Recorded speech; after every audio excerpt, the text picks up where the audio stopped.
मेराज की घटना नबी सल्लल्लाहु अलैहि वसल्लम का एक महान चमत्कार है और इसमें आप सल्लल्लाहु अलैहि वसल्लम को अल्लाह ने विभिन्न निशानियों का जो अनुभव कराया यह भी अति महत्वपूर्ण है। मेराज के दो भाग हैं। प्रथम भाग को इसरा और दूसरे को मेराज कहा जाता है, लेकिन सार्वजनिक प्रयोग में दोनों ही को मेराज के नाम से याद कर लिया जाता है। इसरा क्या है?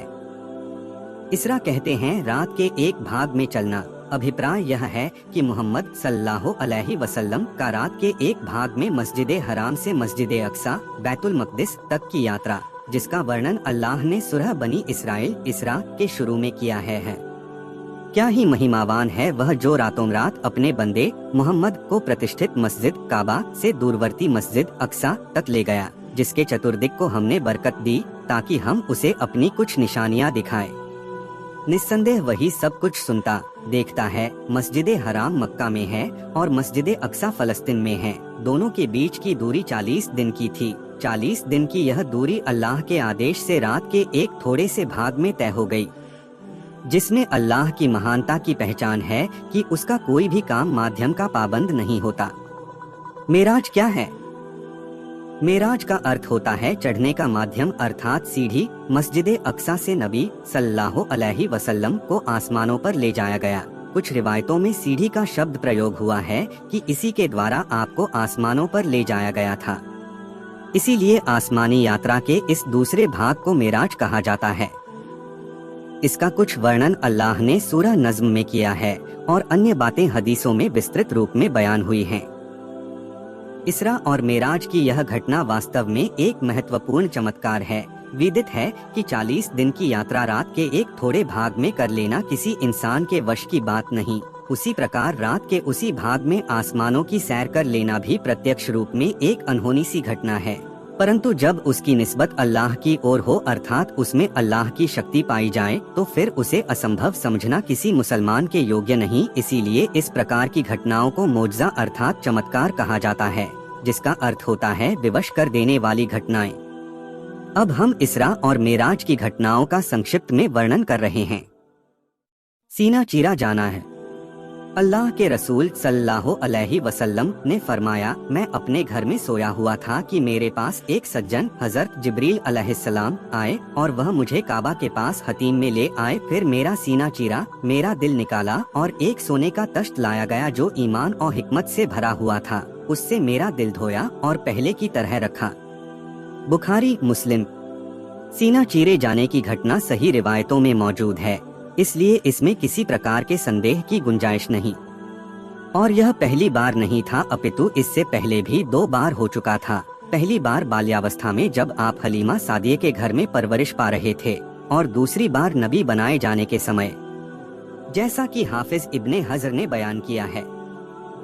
और शायद इसमें हिकमत यह थी कि आपको बाद में पेश आने वाली बड़ी बड़ी घटनाओं के लिए तैयार किया जाए।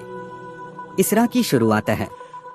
फिर उसके बाद एक जानवर लाया गया जो घोड़े से छोटा और गधा से थोड़ा बड़ा था और सफेद था। उसे बुराक कहा जाता था। उसका हर कदम आँख की अंतिम छोर पर पड़ता था।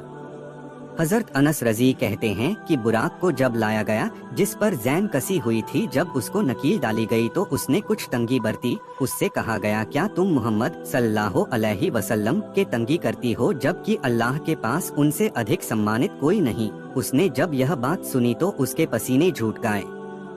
बैतुल मक़दिस में नबी सल्लल्लाहु फरमाते हैं, मैं उस बुराक पर सवार हुआ यहाँ तक कि बैतुल मक़दिस में पहुँच गया। आठ मैं नीचे उतरा और अपनी सवारी को उसी स्थान पर बांधा जहाँ अन्य संदेष्टा बांधा करते थे। फिर मैं मस्जिद के अंदर चला गया और उसमें 2 रकत नमाज अदा की। और दूसरी रिवायत में यह है कि मैंने सारे संदेष्टाओं को जमात से नमाज पढ़ाई। मेराज है। नबी सल्लल्लाहु अलैहि वसल्लम फरमाते हैं, फिर जिब्रील ने मेरा हाथ पकड़ा और मुझे आसमानी दुनिया की ओर ले गए। इब्ने हजर ने कुछ रिवायतें यह भी बयान की हैं कि आपके लिए एक सुंदर सीढ़ी गाड़ी गई जिसके द्वारा आप ऊपर गए। पहले आसमान पर जिब्रील मुझे लेकर आसमानी दुनिया पर पहुँचे तो दरवाजा खुलवाया। पूछा गया, कौन साहब हैं? उन्होंने कहा कि जिब्रील अलैहिस्सलाम। पूछा गया, और आपके साथ कौन हैं? आपने कहा कि मोहम्मद सल्लल्लाहु अलैहि वसल्लम। पूछा गया कि क्या उन्हें बुलाने के लिए भेजा गया था। उन्होंने कहा कि हाँ। इस पर आवाज आई, उनका स्वागत है, मुबारक आने वाले हैं, और दरवाजा खोल दिया। जब मैं सल्लल्लाहु अलैहि वसल्लम अंदर गया तो वहाँ आदम अलैहिस्सलाम को देखा। जिब्रील अलैहिस्सलाम ने फरमाया, यह आपके दादा आदम हैं, उन्हें सलाम करें। मैंने उन्हें सलाम किया और उन्होंने जवाब दिया और कहा, आपका स्वागत है नेक बेटे और अच्छे नबी। दूसरे आसमान पर जिब्रील अलैहिस्सलाम ऊपर चढ़े और दूसरे आकाश पर आए। वहाँ भी दरवाजा खुलवाया, आवाज आई, कौन साहब आए हैं। बताया कि जिब्रील अलैहिस्सलाम। पूछा गया, तुम्हारे साथ और कोई साहब हैं। कहा, मोहम्मद रसूलुल्लाह। पूछा गया है, क्या आप उन्हें बुलाने के लिए भेजा गया था। उन्होंने कहा कि हाँ। फिर आवाज आई, उनका स्वागत है, क्या है अच्छे आने वाले वे। फिर दरवाजा खुला और अंदर गए तो वहाँ यहया और ईसा अलैहिमुस्सलाम मौजूद थे। यह दोनों पैतृक जात भाई हैं। जिब्रील अलैहिस्सलाम ने फरमाया, यह ईसा और यहया अलैहिमुस्सलाम हैं, उन्हें सलाम कीजिए। मैं सलाम किया और उन लोगों ने मेरे सलाम का जवाब दिया और कहा, आपका स्वागत है प्यारे नबी और अच्छे भाई। तीसरे आसमान पर फिर जिब्रील अलैहिस्सलाम मुझे तीसरे आसमान पर लेकर चढ़े और दरवाजा खुलवाया। पूछा गया है, कौन साहब आए हैं। कहा कि जिब्रील। पूछा गया है, और अपने साथ कौन साहब आए हैं। कहा कि मोहम्मद पैगंबर। पूछा गया, क्या उन्हें लाने के लिए भेजा गया था। कहा कि हाँ। इस पर आवाज आई, उन्हें आपका स्वागत है, क्या ही अच्छे आने वाले हैं। दरवाजा खुला और जब मैं अंदर गया तो वहाँ यूसुफ अलैहिस्सलाम मौजूद थे। जिब्रील अलैहिस्सलाम ने फरमाया कि यह यूसुफ हैं, उन्हें सलाम कीजिए। मैंने सलाम किया तो उन्होंने जवाब दिया और कहा, आपका स्वागत है नेक नबी और अच्छे भाई। चौथे आसमान पर फिर हजरत जिब्रील अलैहिस्सलाम मुझे लेकर ऊपर चढ़े और चौथे आसमान पर पहुँचे। दरवाजा खुलवाया तो पूछा गया है, कौन साहब हैं। बताया कि जिब्रील। पूछा गया है, और अपने साथ कौन है। कहा कि मोहम्मद पैगंबर। पूछा गया कि क्या उन्हें बुलाने के लिए आपको भेजा गया था। कहा है हाँ। कहा जवाब मिला है, उनका स्वागत है, क्या ही अच्छे आने वाले हैं वह। अब दरवाजा खुला, वहाँ इद्रिस अलैहिस्सलाम की सेवा में पहुँचे। जिब्रील अलैहिस्सलाम ने फरमाया, यह इद्रिस अलैहिस्सलाम हैं, उन्हें सलाम कीजिए। मैंने उन्हें सलाम किया और उन्होंने जवाब दिया और कहा, आपका स्वागत है नेक भाई और नेक नबी। पांचवें आसमान पर फिर मुझे लेकर पांचवें आसमान पर आए और दरवाजा खुलवाया। पूछा गया, कौन साहब हैं। कहा कि जिब्रील। पूछा गया है, तुम्हारे साथ कौन साहब आए हैं। कहा कि मोहम्मद रसूलुल्लाह। पूछा गया कि उन्हें बुलाने के लिए भेजा गया था। कहा कि हाँ। तब आवाज आई, यह स्वागत है उनका, अच्छे आने वाले हैं वे। यहाँ हारून अलैहिस्सलाम की सेवा में हाजिर हुए तो जिब्रील अलैहिस्सलाम ने बताया कि यह हारून हैं, उन्हें सलाम कीजिए। मैं उन्हें सलाम किया, उन्होंने उत्तर दिया और कहा, स्वागत नेक नबी और अच्छे भाई। छठे आसमान पर यहाँ से आगे बढ़े और छठे आसमान पर पहुँचे और दरवाजा खुलवाया। पूछा गया है, कौन साहब आए हैं। बताया कि जिब्रील। पूछा गया है, आपके साथ कोई अन्य साहब आए हैं।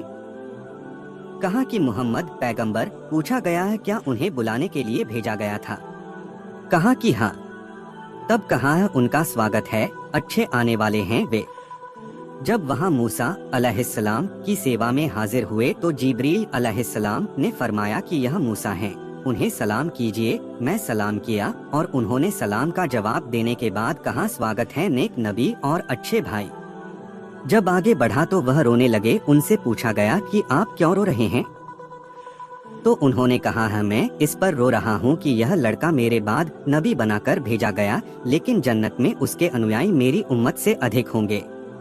सातवें आसमान पर फिर जिब्रील अलैहिस्सलाम मुझे लेकर सातवें आसमान की ओर गए और दरवाजा खुलवाया। पूछा गया, कौन साहब आए हैं। कहा कि जिब्रील। पूछा गया है, और अपने साथ कौन साहब आए हैं। जवाब दिया कि मोहम्मद पैगंबर। पूछा गया है, क्या उन्हें बुलाने के लिए भेजा गया था। कहा कि हाँ। तब कहा कि उनका और आपका स्वागत है, क्या ही अच्छे आने वाले हैं। वे जब अंदर गए तो वहाँ इब्राहीम अलैहिस्सलाम उपस्थित थे। जिब्रील अलैहिस्सलाम ने कहा कि यह आपके जद्दे अमजद हैं, उन्हें सलाम करें। मैंने उन्हें सलाम किया तो उन्होंने जवाब दिया और कहा, आपका स्वागत है नेक नबी और नेक बेटे। फिर सिदरतुल मुंतहा मेरे सामने कर दिया गया। मैंने देखा कि इसके फल हिजरत स्थान के मटकों की तरह बड़े थे और उसके पत्ते हाथियों के कान की तरह थे। जिब्रील अलैहिस्सलाम ने कहा कि यह सिदरतुल मुंतहा है। वहाँ 4 नदियाँ देखी, 2 नीचे की ओर और 2 ऊपर की ओर। मैंने पूछा, है जिब्रील ये क्या है? उन्होंने बताया कि 2 अंदर वाली नदियाँ जन्नत में हैं और 2 बाहर वाली नदियाँ नील और फरात हैं। शबे मेराज का असल तोहफा। फिर मेरे सामने बैतुल मामूर को लाया गया। वहाँ मेरे सामने 3 बर्तन प्रस्तुत किए गए, एक में शराब, दूसरे में दूध और तीसरे में शहद था। मैंने दूध का बर्तन ले लिया तो जिब्रील अलैहिस्सलाम ने फरमाया, यही प्रकृति है और आप तथा आपकी उम्मत इसी पर कायम हैं। फिर मुझ पर दिन और रात में 50 नमाजें अनिवार्य की गई। वापस हुआ और मूसा के पास से गुजरा तो उन्होंने पूछा, है किस चीज का आपको आदेश हुआ? मैंने कहा है कि दैनिक 50 समय की नमाजों का। मूसा अलैहिस्सलाम ने कहा है, लेकिन आपकी उम्मत में इतनी ताकत नहीं है। वल्लाह मैं इससे पहले लोगों को आजमा चुका हूँ और इसराइल के साथ मेरा सख्त अनुभव है। इसलिए अपने रब के सामने जाइए और उनमें कटौती के लिए निवेदन कीजिए। मैं अल्लाह के दरबार में गया और कमी के लिए पूछा तो 10 समय की नमाजें कम कर दी गईं। फिर जब वापसी में मूसा अलैहिस्सलाम के पास से गुजरा तो उन्होंने फिर वही सवाल किया। फिर उन्होंने कहा कि आप अल्लाह की सेवा में दोबारा जाइए। उस बार भी 10 समय की नमाजें कम कर दी। फिर मैं मूसा अलैहिस्सलाम के पास से गुजरा तो उन्होंने वही मांग तीसरी बार भी दोहराई। इस बार भी अल्लाह के दरबार में उपस्थित होकर 10 समय की नमाजें कम कराई। मूसा अलैहिस्सलाम के पास फिर गुजरा, उन्होंने फिर यही राय जाहिर की। फिर बारगाहे इलाही में हाजिर हुआ तो मुझे 10 समय की नमाज का आदेश था। मैं वापस होने लगा तो फिर मूसा अलैहिस्सलाम ने वही कहा। अब बारगाहे इलाही में उपस्थित हुआ तो दैनिक 5 समय की नमाजों का आदेश शेष रहा। मूसा अलैहिस्सलाम के पास आया तो आपने कहा, अब कितना कम हुआ? मैंने हजरत मूसा अलैहिस्सलाम को बताया कि दैनिक 5 बार की नमाजों का आदेश हुआ है। कहा कि आपकी उम्मत इसकी भी ताकत नहीं रखती। मेरा तजर्बा पहले लोगों से हो चुका है और इसराइलियों का मुझे कड़वा अनुभव है। अपने रब के दरबार में फिर हाजिर होकर नमाज में कटौती के लिए निवेदन करें। एज़ोइक आप सल्लल्लाहु अलैहि वसल्लम ने फरमाया, मैंने अल्लाह सर्वशक्तिमान से सवाल कर चुका और अब मुझे शर्म आती है। अब मैं बस इसी पर राजी हूँ। आप सल्लल्लाहु अलैहि वसल्लम ने फरमाया कि फिर जब मैं वहाँ से गुजरने लगा तो एक आवाज लगाने वाले ने आवाज लगाई, मैं अपना आदेश जारी कर दिया। ए मोहम्मद, अब हर दिन और रात में 5 नमाजें ही हैं और हर नमाज 10 नमाजों के बराबर है। यह गिनती में 5 हैं परंतु पुण्य के एतबार से 50 नमाजें हैं।